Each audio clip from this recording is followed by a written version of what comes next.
Oke. Assalamualaikum warahmatullahi wabarakatuh.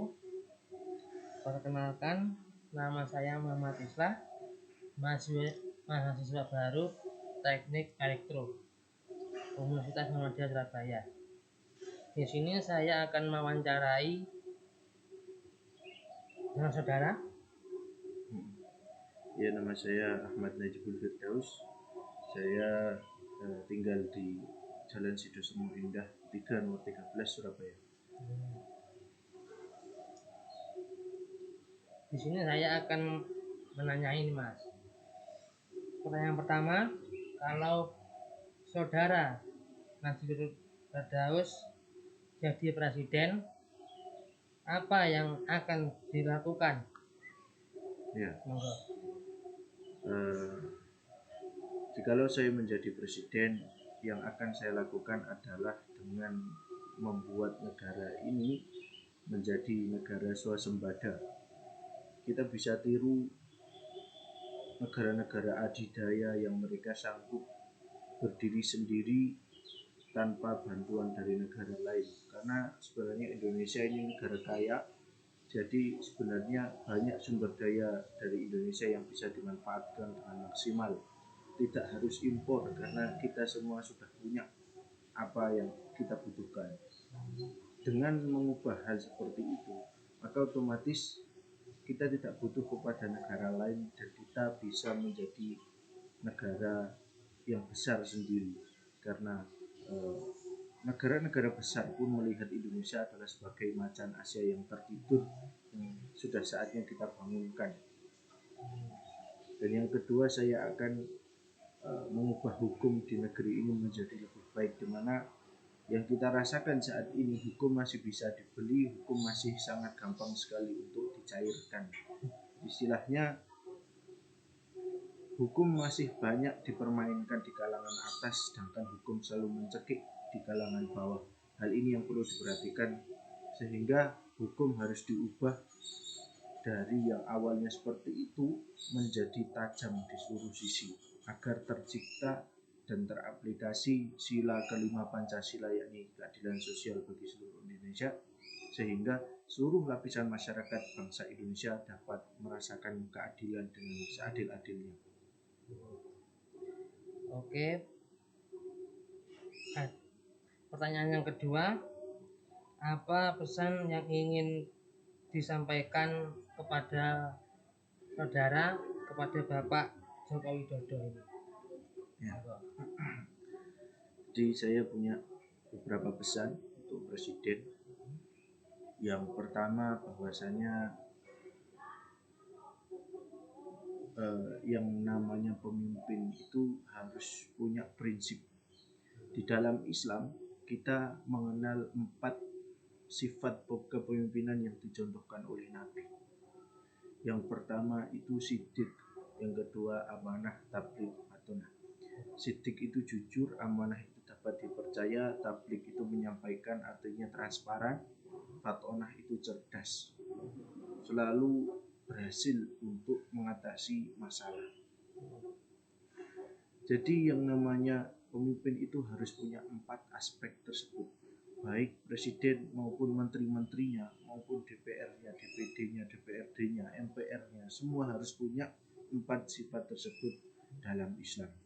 Cek kitab tipis namanya Aqidatul Awam, kitab pondok tipis, di situ sudah diajarkan semua. Jadi harus punya 4 itu, siddiq, jujur. Pemimpin itu harus punya kejujuran. Kalau presiden sudah jujur, maka presiden bertanggung jawab memilih menteri yang jujur juga. Kalau menterinya saja sudah tidak jujur, maka presiden harus malu. Presiden harus menindak tegas menteri-menteri yang tidak jujur. Memilih pemimpin dimanapun harus jujur yang pertama. Cara kejujuran yang paling simpel yang bisa dilakukan adalah dengan tidak menyewa influencer atau buzzer. Karena yang namanya buzzer itu kemarin sudah diharamkan sama MUI, kenapa kok masih berlanjut sampai sekarang? Apalagi itu dibayar pakai uang negara. apalagi itu dibayar pakai uang rakyat yang notabene adalah merugikan rakyat. Maka buzzer ini perlu dihilangkan. Kejujuran itu tidak perlu disokong dengan orang-orang seperti itu. Kalau kinerja kita sebagai pemimpin itu bagus, maka rakyat pun akan menilai kalau kinerjanya bagus. Tapi kalau kinerja tidak bagus, dan apalagi dengan menyewa influencer seperti itu, maka percuma saja, justru akan memperkeruh keadaan, akan memecah belah kesatuan bangsa ini, yang akhirnya mereka cuma menyerang lawan politik. Yang kedua, amanah yang sebagai pemimpin itu harus bisa dipercaya untuk menanggung amanah rakyat. Amanah rakyat apa? Ya untuk disejahterakan. Yang namanya rakyat itu untuk disejahterakan. Tapi nyatanya justru gaji DPR, gaji kalangan atas itu sangat banyak sekali, sedangkan kerjanya itu jauh dari apa yang kita bayangkan, apa yang kita inginkan sebagai amanat rakyat. Yang namanya DPR, menteri dan lain sebagainya boleh gajinya banyak, boleh, tapi kerjanya pun juga harus banyak, kerjanya pun juga harus maksimal. Kenapa kok selama ini seperti itu? Karena sistem itu tadi, untuk masuk kepada DPR DPD juga harus bayar, makanya gajinya juga harus besar walaupun kerjanya minim. Nah, amanah ini yang perlu dipegang dengan teguh untuk mensejahterakan rakyat. Yang ketiga, tablik itu transparan. Apapun yang dilakukan oleh pemerintah, yang dilakukan oleh pemimpin itu harus transparan, sehingga semua rakyat mampu melihat kinerja dari pemimpin itu. Kalau rakyat bisa melihat, maka rakyat bisa menilai, sehingga kalau ada penilaian dari rakyat sedikit atau bisa meminimalisasi kebocoran, adanya korupsi, adanya nepotisme, kolusi dan lain sebagainya. Tapi yang terjadi sekarang apa? Justru banyak sekali proyek-proyek di infrastruktur negara, walaupun itu di desa, walaupun itu di dusun, tapi banyak dikorupsi. Kenapa? Karena tidak transparan. Tahu-tahu sudah jadi, keadaannya jelek, rakyat tidak tahu apa-apa, cuma dikasih pelang harga dan sebagainya. Ini kurang transparan. Ini yang perlu diperhatikan, transparansi. Harus ada publikasi kinerja pemerintah kepada rakyatnya. Dan yang terakhir, Fatonah itu cerdas dalam artian mampu mengatasi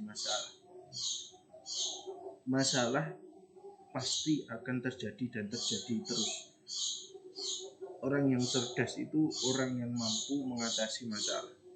Maka sebagai pemimpin, apapun masalah yang dihadapi oleh bangsa negara ini harus mampu untuk menyelesaikannya, tidak pergi dari masalah itu. Kalau masalahnya dibuat sendiri, maka harus bisa diselesaikan sendiri. Dalam artian misalkan janji kampanye itu dibuat sendiri, masalah yang dibuat oleh diri sendiri, ya harus bisa menyelesaikan dengan sendirinya, karena itu janji adalah hutang.